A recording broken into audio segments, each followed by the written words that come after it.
The Passover celebration is not a ritual. And it's not a burden or a humiliation as so many have labeled it. They say, oh, I don't want to have to go wash somebody's feet, you know. Ooh.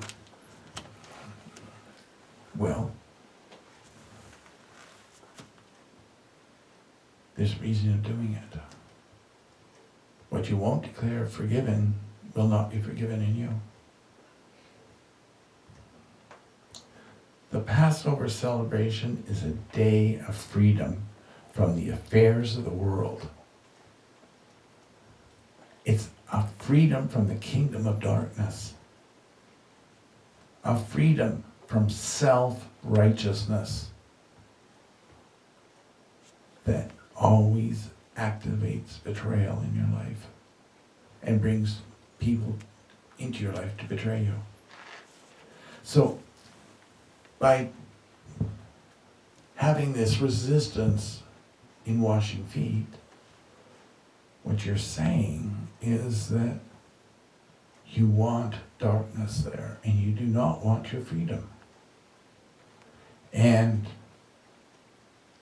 in that self-righteous attitude, you're betraying yourself and everyone else around you.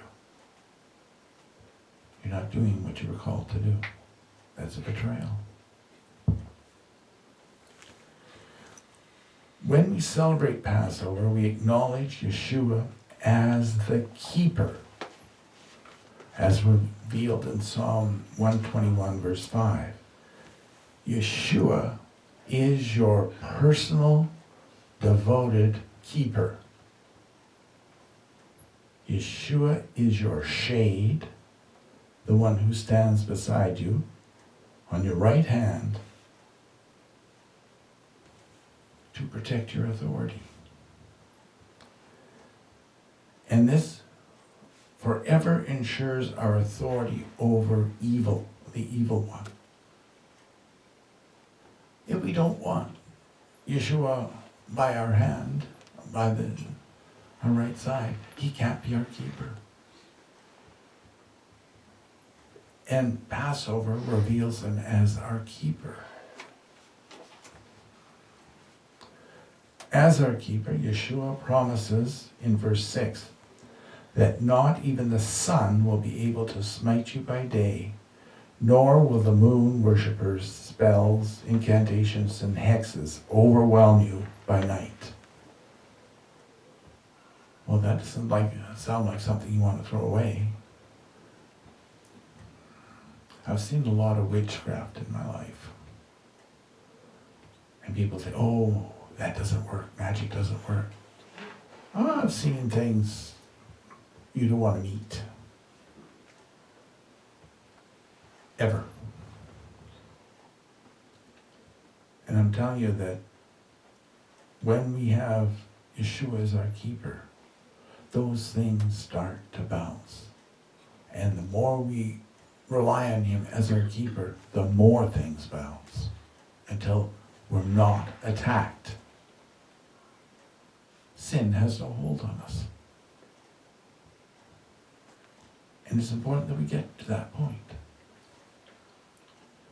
Otherwise, the witchcraft will overwhelm us at the night, and we will have disaster after disaster, chaos in the day. The weapons will attack. In Psalm 21, verse 7 says, also as our keeper, Yeshua will protect you from all evil and its agents. He will keep your soul from all of Satan's claims. Well, Satan wants you powerless and in hell with him. How many want to join him? No. Our keeper promises in Psalm 121:8 to set a watch over all our activities. And Yeshua will guard your going out and your coming in. Blessed are you in this Passover, from this time forth and forever. So by participating, you're accepting Yeshua as your keeper in this Passover. And he will protect you, as long as you're willing to fall in line and obey him. In Psalm 124, verse 7 and 8, our keeper acknowledges that our souls have escaped from Satan. We don't belong to him anymore. So why speak his words into your life? Just as a bird escapes out of the snare of a trapper, for Yeshua breaks Satan's snares, and we escape to freedom in Yeshua.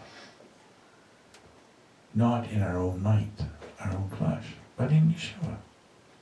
When we call out, our help comes in quickly by declaring the name Yeshua. He's guaranteed that.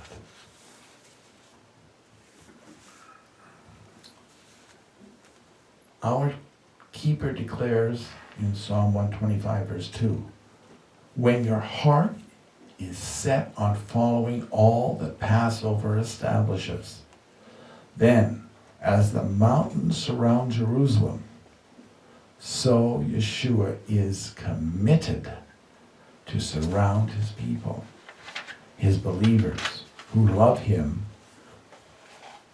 And he guarantees this from this time forth and forever. Again repeated. That it's a guarantee.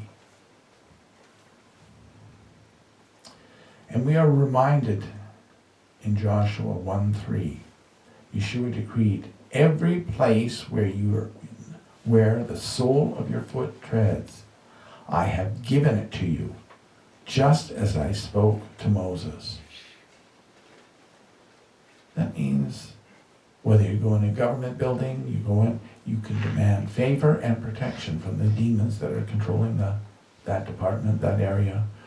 Or if you go into a bank or something, business, you can declare that you have dominion over it. And that the demons cannot affect you or those you're dealing with in any way, shape, or form. That's amazing power.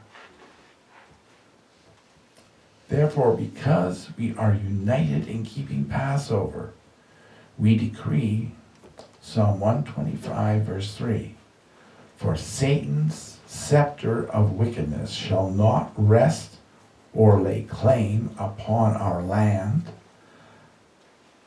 as it is claimed by the righteous. Therefore, our keeper directs his chosen righteous ones not to put forth their hand to embrace evil or do wrong. And this we do in the foot washing. Evil has no hold on us. That's one of the things that's confirming to you. That you can say no to evil and it has to obey. But if you say no, but keep trying, I might give in. That's not saying no to it. That's saying that you want to be tempted a little bit further. Our Father has made plain that Yeshua is keeper of all in the Passover. In Colossians 1:19, for it was our Father's good pleasure for everything, for all the fullness of creation to be established on and for Yeshua. Now, if Yeshua is in you and you're walking with him, all things belong to you, where you can take dominion over them and declare what's going to happen there.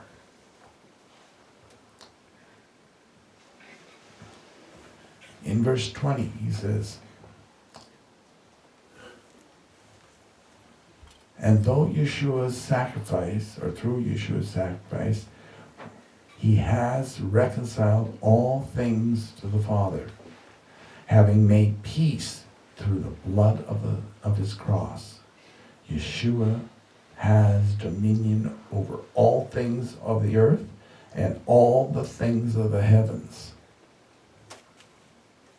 Well, he's given us dominion of the earth. What are you doing with it?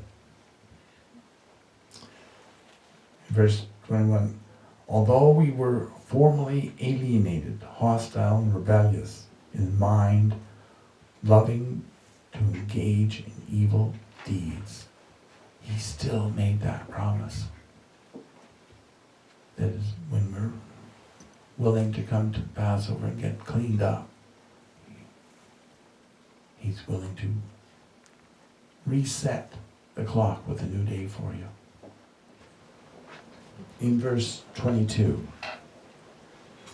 yet by the Passover sacrifice, he is now able to reconcile you with his fleshly body through death. Yeshua is now able to present you before the Father as his holy, faithful, obedient sons that are blameless and beyond reproach and schooled for miracles.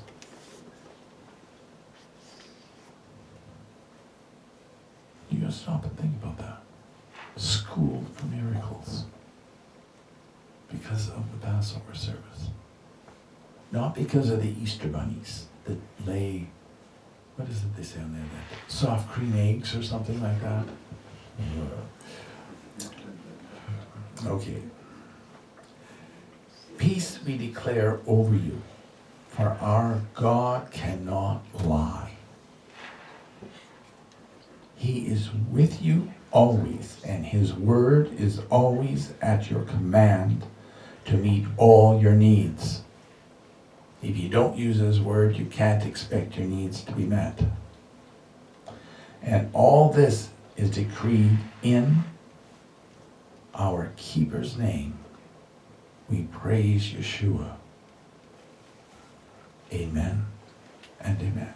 Amen. Amen.